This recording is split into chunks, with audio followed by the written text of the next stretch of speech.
yang telah mengaruniakan kepada kami keselamatan pengampunan yang ajaib melalui anakmu yang tunggal, Tuhan kami Yesus Kristus, yang telah mati dan bangkit bagi kami.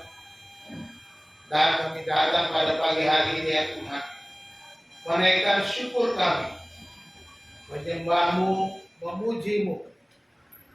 Dan pagi hari ini ya Bapa, kami mau mendengarkan sebagian firman.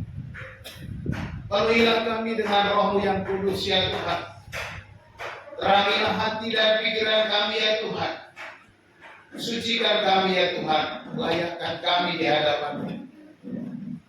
Biarlah Roh-Mu yang kudus bekerja dengan leluasa di tengah-tengah kami, memberikan kepada kami hikmat dan pengertian.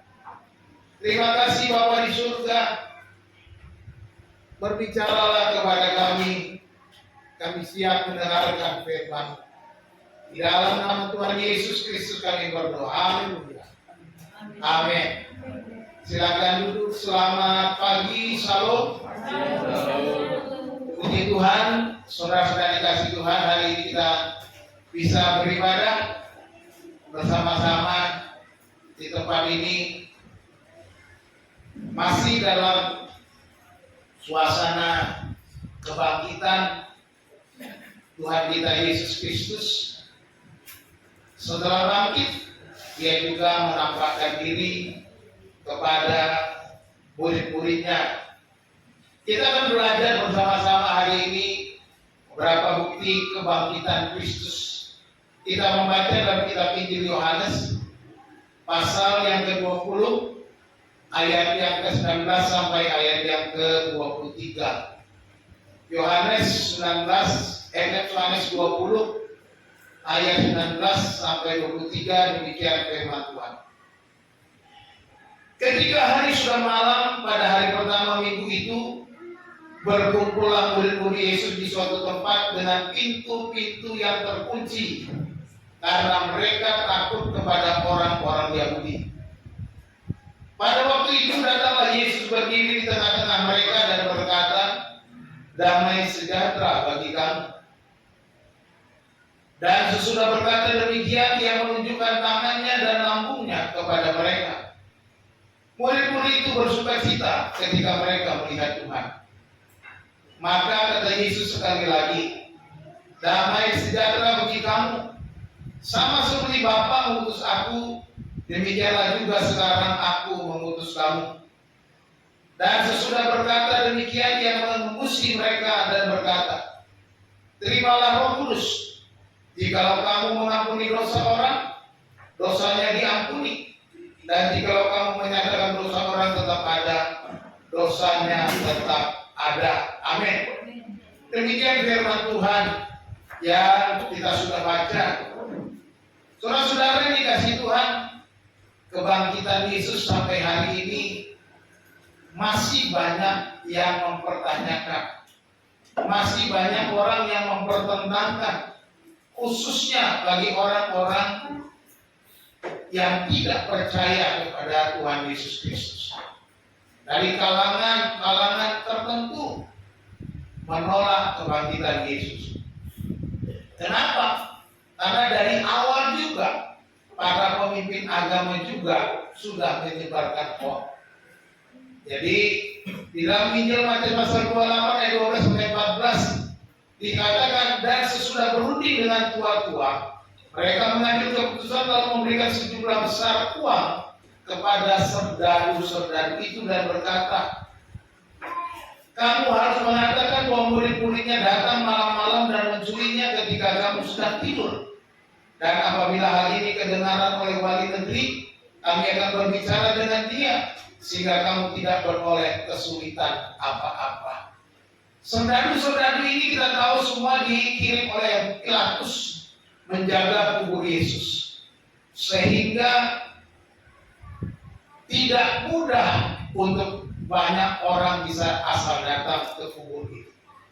Tetapi kita peristiwa dalam pasal 28 ini terjadi gempa bumi yang dahsyat, batunya terguling dan kemudian malaikat muncul dan serdaru-serdaru itu ketakutan lalu lari pontang-panting.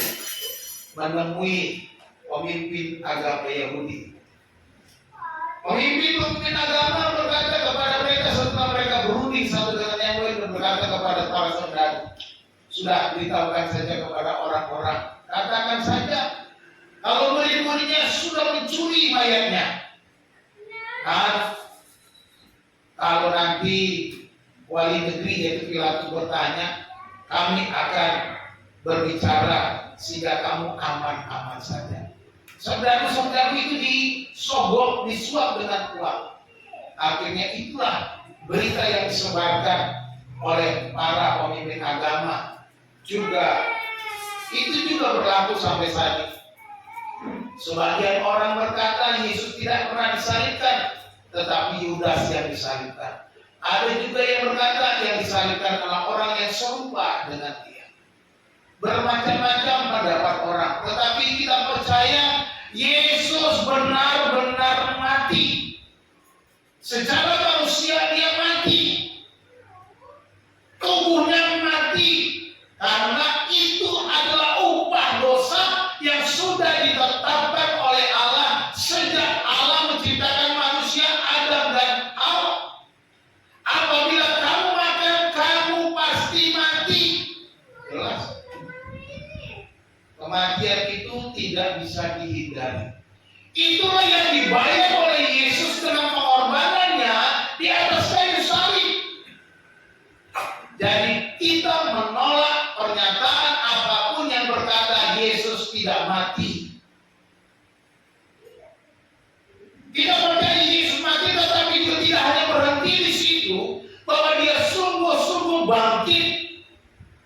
Minggu yang lalu saya sudah menyampaikan kebenaran firman Tuhan bagaimana kubur yang kosong. Yesus bangkit dari kematian.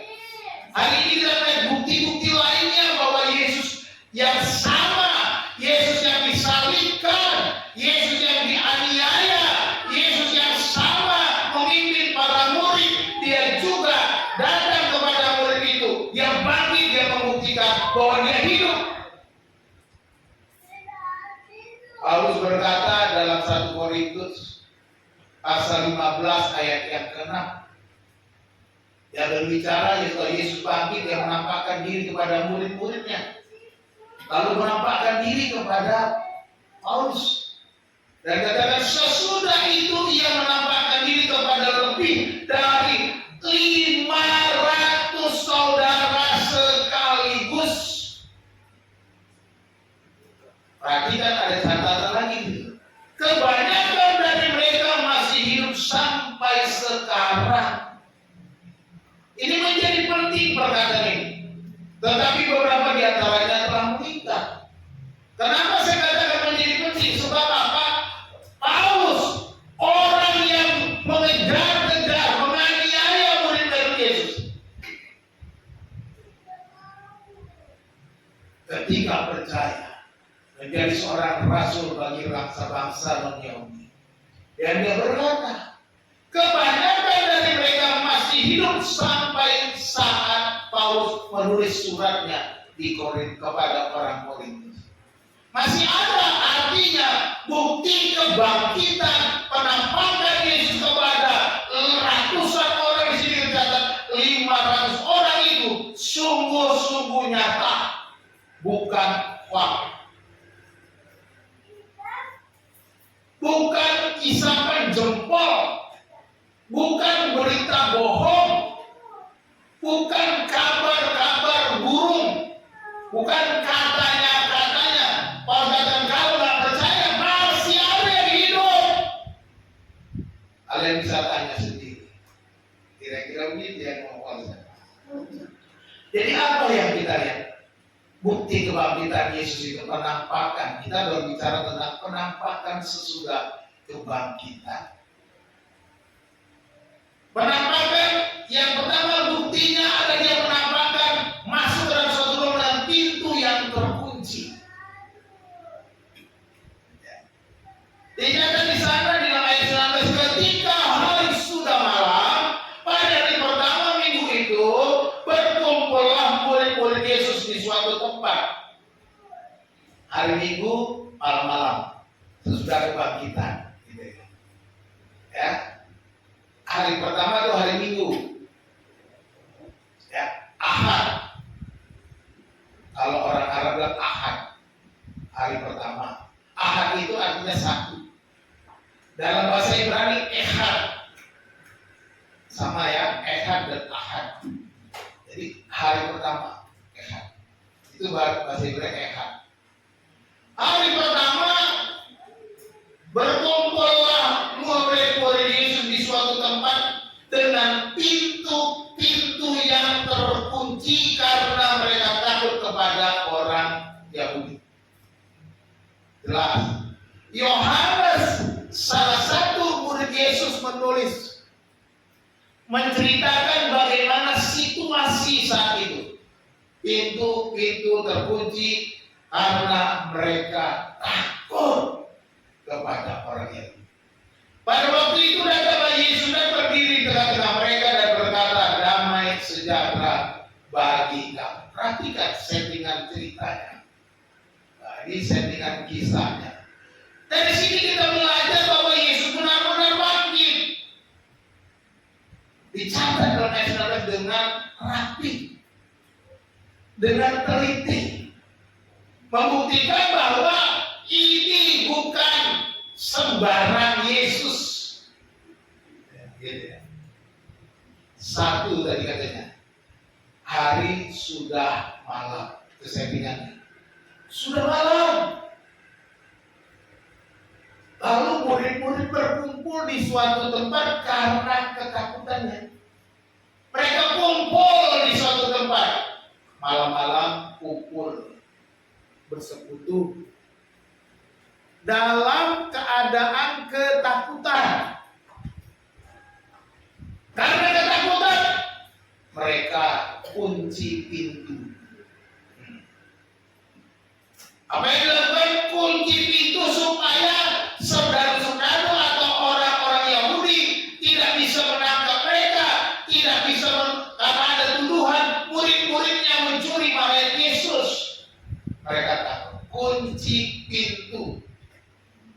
Murid-muridnya ketakutan. Bayangkan situasi itu. Situasinya sangat mencekam. Situasinya bagi mereka suara-suara yang benar-benar ketakutan, benar-benar takut dalam konteks ini. Karena mereka punya risiko akan ditangkap dan lagi karena ada kebangkitan mereka benar-benar jangan sampai kita yang dituduh mencuri mayat Yesus dan kita ditangkap. Sedangkan Yesus sudah ada di tengah-tengah kita. Di tengah-tengah situasi yang kritis, di tengah-tengah situasi yang sulit, di tengah-tengah ketakutan yang mencekam itu, yang terjadi, Yesus datang di tengah para murid. Kalau yang datang saudara, mungkin mereka akan gedor-gedor itu. Buka. Mungkin itu yang terjadi. Tetapi suasana senyap. Mungkin juga mereka dalam penyembahan. Kita akan diceritakan suasananya. Tetapi pasti mereka dalam keadaan khusyuk berdoa. Tenang, senyap, dan tiba-tiba sosok itu datang. Masuk ke dalam ruangan dengan kondisi pintu terkunci. Siapa yang bisa masuk dengan pintu terkunci dengan tenang tanpa membuka pintu?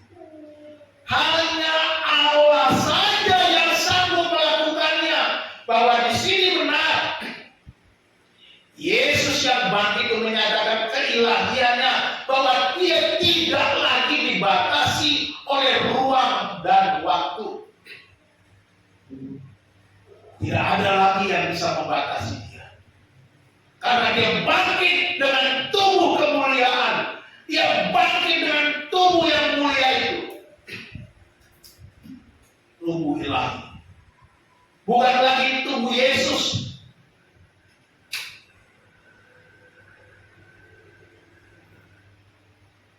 yang biasa-biasa saja. Inilah tubuh kebangkitan. Tubuh kebangkitan. Tubuh kebangkitan tidak bisa dibatasi ruang dan waktu. Apabila saudara dan saya nanti hidup di zaman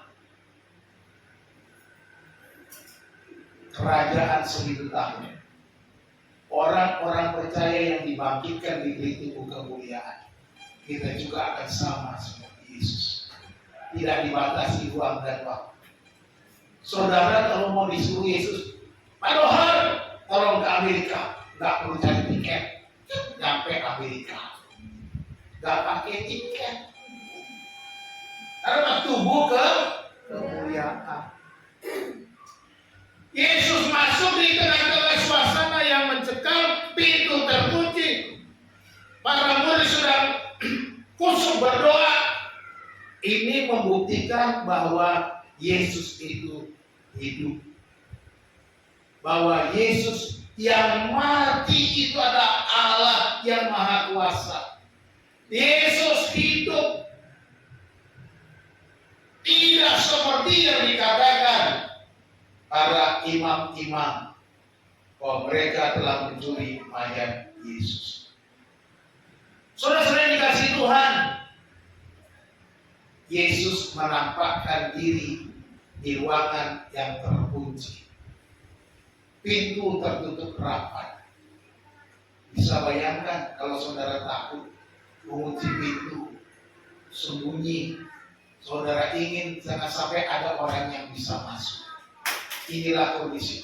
Tetapi kebangkitan Yesus dibuktikan di sini bahwa Yesus sanggup berjumpa, menampakkan diri, menyebut dengan damai sejahtera bagi kamu.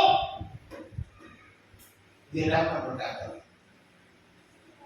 di tengah ketakutan, pesan Yesus, perkataan Yesus pertama adalah damai sejahtera. Salam. Itu yang diucapkan Yesus. Salam alaikum katanya. Yang disebut salam alaikum, damai sejahtera bagi kamu. Assalamualaikum. Itu yang Yesus katakan kalau dia sedang di Arab. Itu sama, assalamualaikum, salam alaikum. Mirip nggak? Mirip banget. Kita bisa terjadi jangan pikir bahwa bahasa Arab, bahasa surga, bahasa Arab khusus milik agama tertentu, tidak. Saya mau kasih tahu, kekristenan sudah masuk sejak abad pertama di Arab.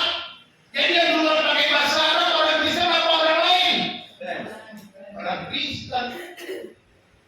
Jadi jangan saudara takut kalau pakai bahasa Arab. Ini saya rekam dan masuk di YouTube, saya rekam. Karena memang dia kenyataan. Kristen lebih dulu masuk di Arab. Orang Kristen di Arab pakai bahasa Arab, nggak pakai bahasa Indonesia, nggak pakai bahasa Jawa, pakai bahasa Arab.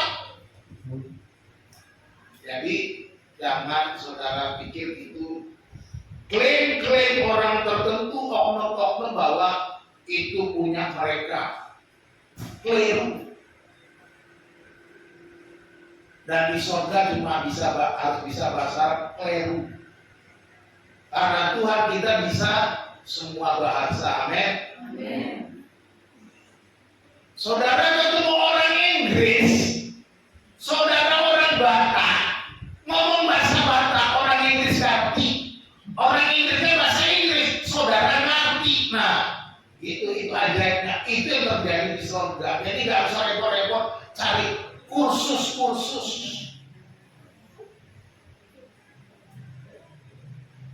Kalau saudara ketemu dengan orang Afrika, what kabar katanya.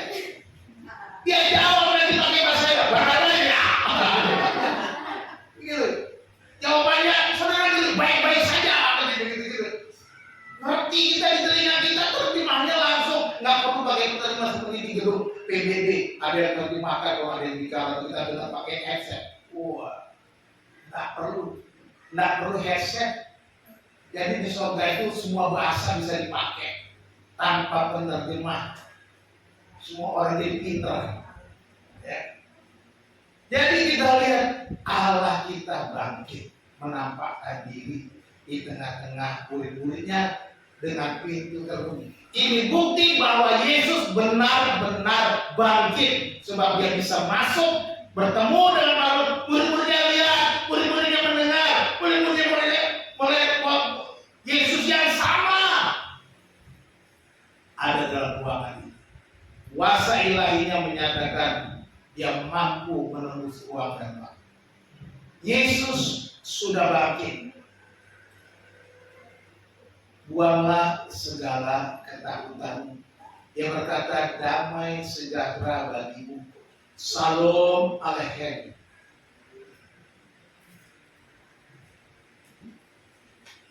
Damai sejahtera bagimu. Buang semua ketakutan karena Yesus bangkit. Amin. Saudara takut masa depanmu, ingat Yesus bangkit itu pengharapanmu. Amin. Hari Jumat kemarin sudah saya khotbahkan. Pengharapanmu sungguh masa depanmu sungguh ada, harapanmu tidak akan hilang. Jadi ingat, buang semua. Yang kedua, saya mau katakan bahwa Yesus mampu menyelesaikan masalahmu.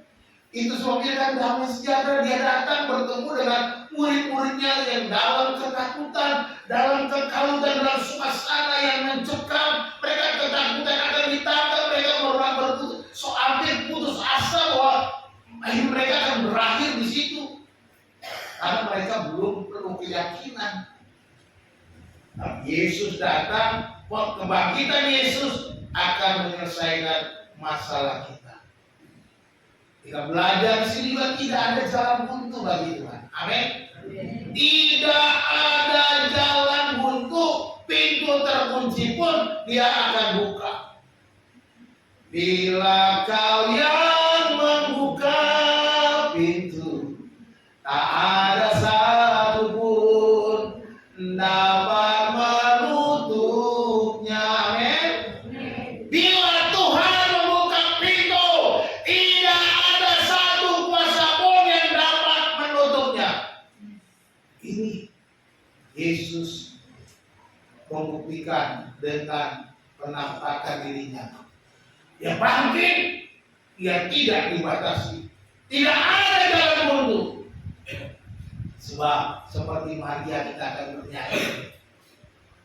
Sebab bagi Allah tidak ada yang mustahil. Bagi Tuhan tak ada yang mustahil. Bagi Tuhan tak ada yang tak mungkin. Mujizatnya disediakan bagiku, ku diangkat dan dipulihkannya. Amin. Bagi Tuhan tidak ada yang mustahil. Ini akan kita janjikan. Maria ketika dengar berita malaikat, wah dia akan mengandung Yesus yang akan menjadi juru selamat umatnya. Bagaimana mungkin aku belum punya suami? Tuhan turun. Itu makhluknya Tuhan, itu arunia Tuhan. Jadilah pada umur kehendakmu, sebab bagi Allah tidak ada yang mustahil, kata Maria. Bukti kedua, bekas paku dan bekas tombak. Ini membuktikan bahwa yang bangkit adalah Yesus yang disalibkan. Amin. Bukan Yesus yang lain. Bukan Yesus palsu. Bukan Yesus pura-pura. Bukan orang yang diserupakan. Bukan orang yang kebetulan. Ayat 26, dan sesudah berkata demikian, ia menunjukkan tangannya dan lambungnya kepada mereka. Murid-muridnya itu bersukacita ketika mereka melihat Tuhan. Reaksinya Ya, reaksi para murid. Ketika Yesus menunjukkan tangan dan bekas lambungnya, murid-muridnya bersuka cita. Dari ketakutan kepada sukacita, perubahan besar terjadi oleh karena melihat apa? Yesus yang bangkit dan Yesus yang sama, bukan Yesus yang lain. Yesus yang mereka kenal, Yesus yang mereka hidup selama kurang lebih 3,5 tahun belajar bersama Yesus. Yesus yang mereka lihat dipakukan di kayu salib, Dia yang datang dan ketakutan berubah sukacita. Haleluya! Ini yang terjadi. Saya percaya Yesus bangkit karena Dia merubah murid-muridnya dari rasa takut sekarang bersukacita. Yang nulis Injil ini Yohanes sendiri, dia ada di sana, dia saksi mata, dia ada ketika Yesus menampakkan ini tanda tanganku, dia lambungku. Mereka bersuka. Jadi yang menulis ini juga adalah saksi mata. Jadi kalau ada ajaran yang berbeda dari saksi mata yang asli, no way, gak mau percaya. Kata orang begini itu, aku percaya Alkitab aja. Aku percaya apa pesan yang sudah disampaikan oleh saksi mata asli. Jadi tidak ada alasan bagi kita untuk ragukan bahwa Yesus bangkit kalau Dia menampakkan diri di situasi yang sulit sekali. Kita perhatikan bukti kebangkitannya itu pada tubuhnya, ada bekas lubang paku pada tangannya, ada bekas lambung yang ditombak, lubang tombak di lambungnya. Dicatat di Yohanes 19:30, tetapi seorang dari antara prajurit itu menikam lambungnya dengan tombak dan segera mengalir keluar darah dan air. Jadi ini bukti-bukti dicatat sama Yohanes juga bahwa Yesus lambungnya ditombak, keluar darah dan air. Ketika darah dan air keluar dari lambung, itu berarti orangnya sudah benar-benar mati. Dan Yesus datang menampakkan diri kepada muridnya, dan ketakutan pun berubah menjadi sukacita. Membuktikan apa? Mereka yakin sekarang. Mereka percaya sekarang. Mereka sungguh-sungguh melihat Dia yang disalibkan itu. Sang guru yang sudah bersama dengan mereka selama 3,5 tahun. Sang guru yang mati bagi mereka yang mau berkorban, yang sudah berkata, aku akan pergi sesaat lagi. Dan sesaat lagi aku akan, sesaat lagi kamu berduka, sesaat lagi kamu bersukacita. Kenapa? Yesus akan menampakkan diri kepada mereka. Bukan cuma sampai di situ. Bukti bahwa Yesus menampakkan diri dengan tangan dan lambungnya. Thomas waktu itu rupanya nggak ada. Kalau dalam ayat nggak muncul. Rupanya Thomas lagi masih ketakutan, lagi menyendiri. Ketika Thomas datang ketemu teman-temannya, kamu sudah ketemu Yesus, sudah nambah. Nggak percaya. Namanya juga Thomas. Makanya kalau orangnya suka ragu, dasar Thomas lu. Thomas artinya Didimus. Orang yang mendua hati. Makanya dia orang yang nggak bisa percaya asal percaya. Jadi dia sebelum aku lihat katanya mencucukkan tangan jariku ke atas tangannya, pakunya dan lambungnya, aku nggak percaya katanya. Dan terjadilah di saat mereka kumpul lagi, Thomas ada, Yesus datang lagi. Di dalam Yohanes 20:27 dikatakan, kemudian Ia berkata kepada Thomas, ketika Thomas ada, taruhlah jarimu di sini dan lihatlah tanganku, ulurkanlah tanganmu dan cucukkanlah ke dalam lambungku, dan jangan engkau tidak percaya lagi, melainkan percayalah. Thomas melihat dengan terpana. Saya yakin yang wajah heran dan mengenyam. Bengong mungkin mulutnya pasti terengah. Thomas, lihat ini, tunjukkan jarimu, tunjukkan tangan belakangmu. Tapi apa yang Thomas katakan? Apakah Thomas langsung tunjukkan? Dia langsung tunduk merendah. Dia Tuhanku dan Allah. Pengakuan Thomas langsung. Ya Tuhanku dan Allahku. Ini menyatakan bahwa kebangkitan Yesus adalah Yesus yang sama diulang 2 kali oleh Yohanes ketika menampakkan kepada rasul-rasul dan ketika Thomas tidak ada, dia menunjukkan diri juga kepada Tuhan, sehingga boleh dikatakan semua rasul sudah melihat Yesus yang sama. Yesus yang disalibkan dengan bekas lubang paku di tangannya, dengan bekas lubang tombak di lambungnya. Ini menunjukkan Yesus bangkit secara nyata, bukan bohong-bohongan. Ya. Kebangkitan Yesus itu sungguh nyata, real. Ya. Ini kebangkitan yang real. Ada bukti fisik. Bukti fisiknya membantah para pemimpin agama itu. Ini juga menggenapi rencana Allah. Yesus harus bangkit. Karena dengan demikian Yesus akan mengalahkan maut, mengalahkan kematian, dan kita memperoleh hidup di dalam Yesus. Kalau Yesus tidak bangkit, ya sama dengan nabi-nabi yang lain. Hanya satu-satunya manusia. Kalau sudah satu-satunya manusia, pasti satu-satunya nabi yang mati dan bangkit hidup kembali.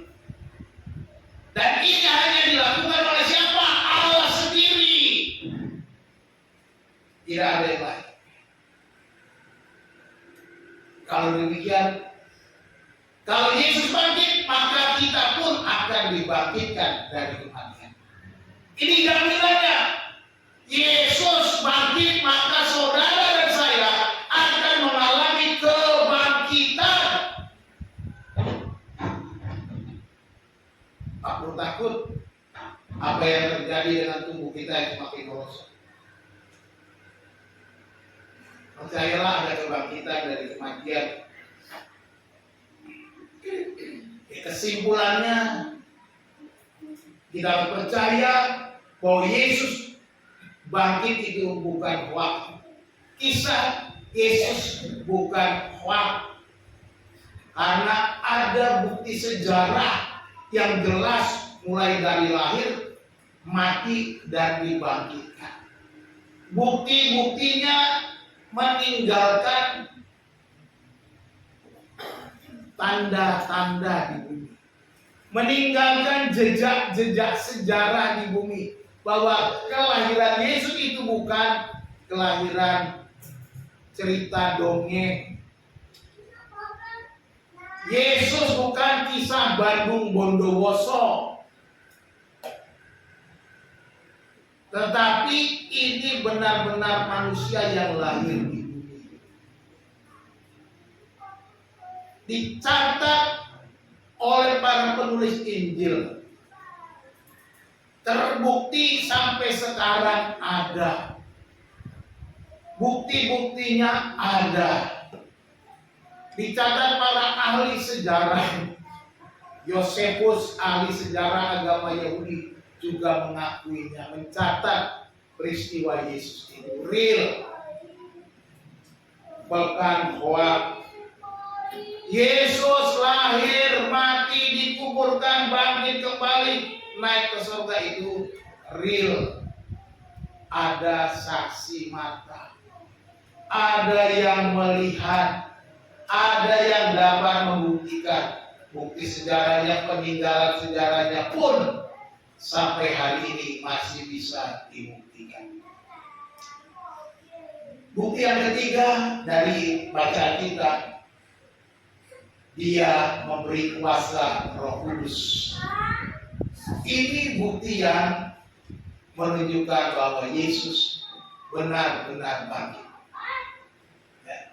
Ayat 22-23. Dan sesudah berkata demikian, ia mengusi mereka dan berkata, terimalah Roh Kudus. Jikalau kamu mengampuni dosa orang, dosanya diampuni, dan jikalau kamu menyatakan dosa orang tetap ada, dosanya tetap ada. Kalau kita membaca Yohanes pasal 14 sampai pasal 16, pasal 14 diselingi pasal 15 tentang pokok anggur, pasal 16 dia menjanjikan Roh Kudus, menjanjikan untuk mengutus Roh Kudus, menjanjikan untuk mengirim Roh Kudus, Roh kebenaran kepada para muridnya. Dan dia berkata kepada murid-muridnya ketika dia menampakkan diri, terimalah Roh Kudus. Jadi pesan yang sama. Ini membuktikan bahwa Yesus yang sama juga adalah bangkit, karena pesannya sama. Jika kamu mengampuni dosa orang, dosa itu akan diampuni. Kalau kamu tidak mengampuni dosa orang, dosa itu tetap ada pada orang itu. Ada kuasa diberikan kepada kita. Kuasa mengampuni. Jadi dia berikan kuasa Roh Kudus. Ini menunjukkan bahwa Yesus benar-benar beritanya adalah sama. Karena dia akan pergi. Dia akan meninggalkan para murid. Dia menampakkan sebentar saja aku akan menampakkan diri. Kamu harus kita dan sudah aku pergi kepada Bapa. Tapi aku akan mengutus seorang yang sama dengan Roh kebenaran. Di dalam Kisah Para Rasul ya, di dalam ayat ini kata, terimalah Roh Kudus. Ini ayatnya sama ya. Jikalau kamu mengampuni dosa orang, dosanya diampuni, dan jikalau kamu menyatakan dosa orang tetap ada, dosanya tetap ada. Ini pesannya. Dan ini juga diulangi ketika dia sebelum naik ke surga. Di Taman Getsemani sebelum dia naik ke surga, dia juga berpesan, tetapi kamu akan menerima kuasa kalau Roh Kudus turun ke atas kamu, dan kamu akan menjadi saksiku di Yerusalem dan di seluruh Yudea dan Samaria dan sampai ke ujung bumi. Pesan yang sama. Yesus tidak berubah, janjinya tidak berubah. Dia akan menyertai orang percaya dengan Roh Kudus. Dia memberikan kita Roh Kudus supaya dia menyertai kita, memimpin langkah kita ketika dia tidak ada secara fisik, tapi Roh Kudus ada di dalam orang percaya supaya kuasa Yesus itu makin melimpah, supaya kita bisa menyatakan kebenaran, supaya kita menyatakan penghakiman, karena Roh kebenaran akan menyatakan kebenaran dan penghakiman. Inilah panggilan kita. Dan sebelumnya dalam Injil Yohanes dalam pasal 16 dikatakan, namun benar yang kukatakan ini kepadamu adalah lebih berguna bagi kamu jika aku pergi. Sebab jikalau aku tidak pergi, penghibur itu tidak akan datang kepadamu. Tetapi jikalau aku pergi, aku akan mengutus dia kepadamu. Dia sudah dinubuatkan. Yesus sebelum mati, dia sudah bilang, aku akan mengutus dia kepadamu. Dan ketika dia menampakkan diri, dia berkata, terimalah Roh Kudus. Dan ketika dia terangkan ke surga, dia berkata, kamu akan menerima kuasa kalau Roh Kudus turun ke atas kamu, dan kamu akan menjadi saksi. Inilah yang Yesus katakan kepada para murid. Pesan yang sama membuktikan bahwa Yesus yang menampakkan diri itu benar-benar dia. Yesus masuk di ruang terkunci. Yesus menunjukkan jarinya dan bekas lambungnya. Dia berkata, ini lihat ini. Dan sekarang dia berkata, terimalah Roh Kudus. 3 bukti ini menunjukkan bahwa penampakan Yesus itu benar-benar Yesus yang sama. bukan Yesus yang lain, bukan orang yang diserupakan, bukan orang yang pura-pura. Karena tidak mungkin ada orang bisa masuk ruang tertutup. Jadi bukti ini menunjukkan bahwa Yesus benar-benar bangkit. Dengan kuasa Roh Kudus yang kita punya sekarang, apa yang kita dapat? Kita dipelihara dan diberkati Tuhan. Katakan amin. Dengan kuasa Roh Kudus kita terpelihara dan diberkati. Karena Tuhan tahu, tanpa Roh Kudus kita tidak akan bisa apa-apa. Dengan Roh Kudus kita mampu bersaksi. Jangan takut bersaksi. Ceritakan kebaikan Tuhan kepada orang di sekeliling kita. Dengan Roh Kudus kita cakap melakukan perkara-perkara besar. Mari kita lakukan perkara-perkara besar untuk memuliakan Dia, bukan untuk pamer. Kalau pamer nanti saudara gak akan melakukan apa-apa. Jadi hatinya harus benar-benar aku memuliakan Tuhan. Ketulusan hati kita melayani Tuhan. Ya. Jadi Roh Kudus memampukan kita melakukan perkara-perkara besar. Yang keempat, Roh Kudus adalah bukti bahwa Yesus sudah bangkit. Dengan adanya Roh Kudus, berarti memang Yesus sudah bangkit karena sudah ganti perannya. Sekarang yang bekerja adalah Roh Kudus. Yesus cukup 3,5 tahun, tapi Roh Kudus dengan waktu yang tidak kita ketahui. Sejak Roh Kudus turun pada hari Pentakosta pertama sampai hari ini, Dia masih ada. Dan sampai Yesus mau datang kedua kali, ketika kita diangkat bersama-sama dengan Tuhan menyongsong di Tuhan Yesus di langit, maka disitulah Roh Kudus berganti lagi, tidak lagi melayani orang banyak, tapi Yesus turun ke bumi menjadi Raja segala raja. Jadi ini menunjukkan bahwa kehadiran Roh Kudus, bahwa Yesus sudah bangkit. Percayalah, Yesus sudah bangkit. Dia menampakkan diri dengan jelas, bukan yang lain, bukan siapa. Billy Graham berkata, without the resurrection, the cross is meaningless. Tanpa kebangkitan, salib tak berarti. Tanpa kebangkitan Yesus, salib itu nggak ada gunanya, tak berarti sama sekali. Oleh sebab itu, kebangkitanlah yang memberikan arti pengorbanan Yesus itu. Karena apa? Karena banyak orang mati nggak bangkit, tapi hanya Yesus yang mati dan bangkit.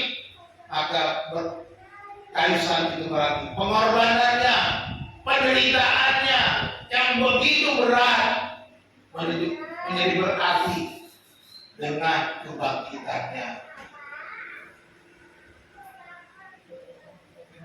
Kita simpulkan firman Tuhan hari ini. Ada 3 bukti kebangkitan Yesus dalam penampakannya.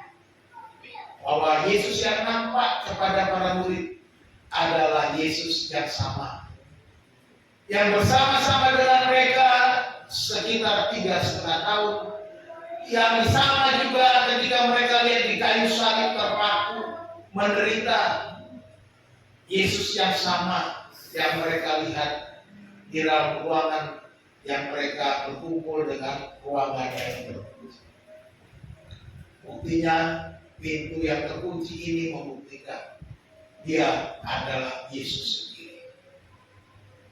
Karena tidak ada yang mustahil bagi Yesus. Oleh sebab itu, serahkanlah hidup kita kepadanya. Mungkin kita merasa lemah, mungkin kita merasa banyak salah, banyak berdosa, tapi saya mau katakan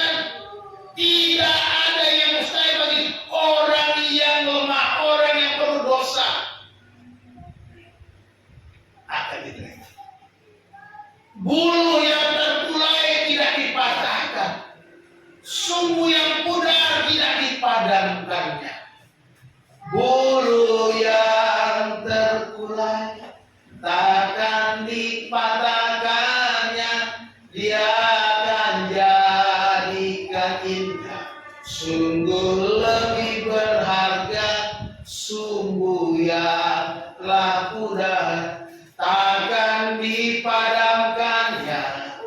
Dia akan jadikan terang bagi kemuliaannya. Serahkan dirimu kepada Yesus. Dia yang sudah bangkit ini mau menerima engkau apa adanya. Dia akan mengangkat engkau. Engkau akan dijadikan lebih berharga. Engkau dijadikan terang bagi kemuliaannya. Serahkan diri.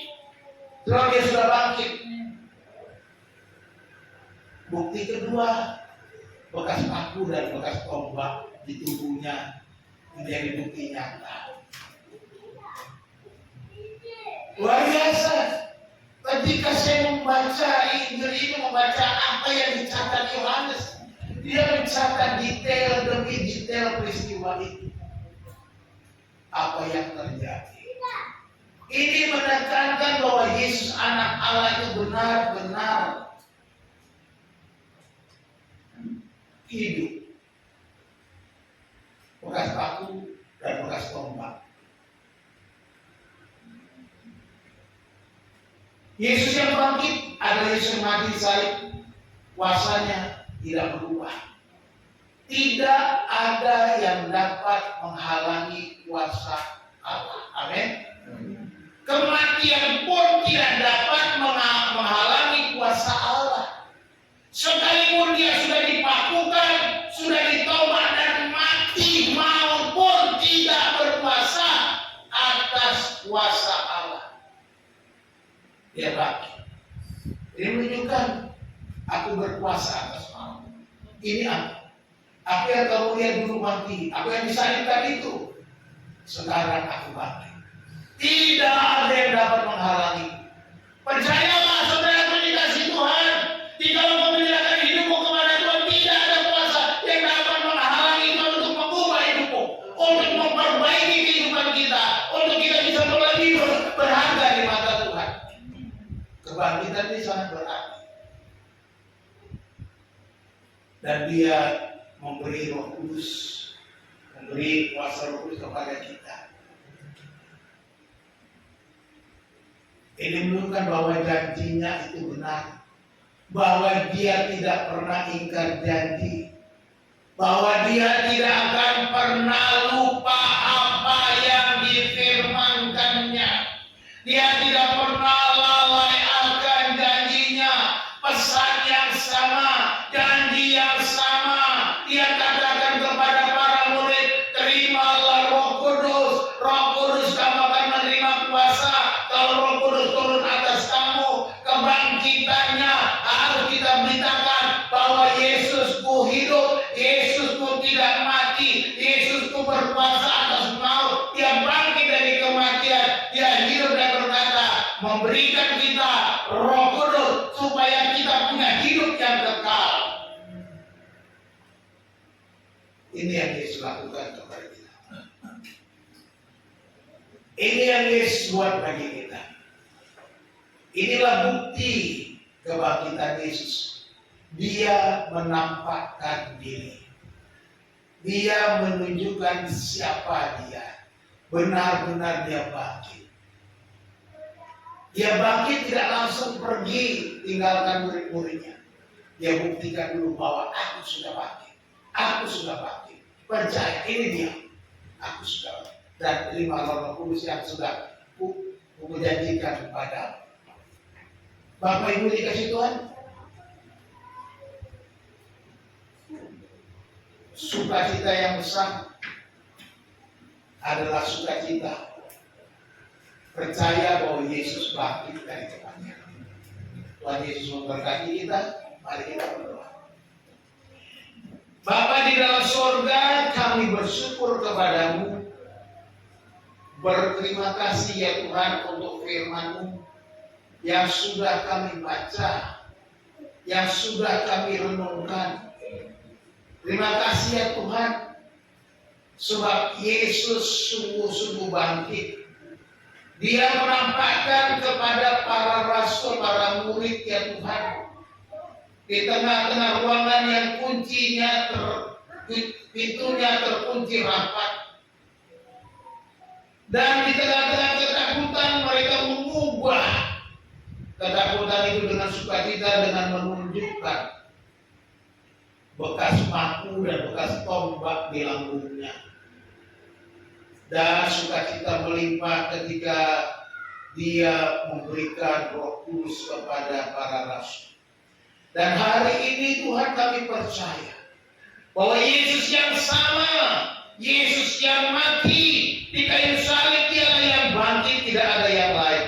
Dan kami percaya Tuhan, Engkau adalah Allah yang Maha Kuasa, hidup kami ada di dalam tangan-Mu. Dan kami berterima kasih ya Tuhan, sebab Engkau memberikan kepada kami Roh yang kudus itu, yang memampukan kami untuk menyatakan kebaikan Tuhan, bersaksi, memberitakan kasih Tuhan, memuliakan nama Tuhan. Terima kasih Bapa di dalam surga, kami mengucap syukur atas firman-Mu.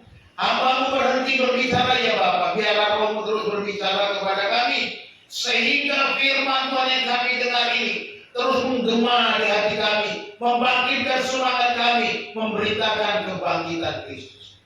Terima kasih Bapa, di dalam nama Tuhan Yesus Kristus kami berdoa dan bersyukur. Haleluya. Amin.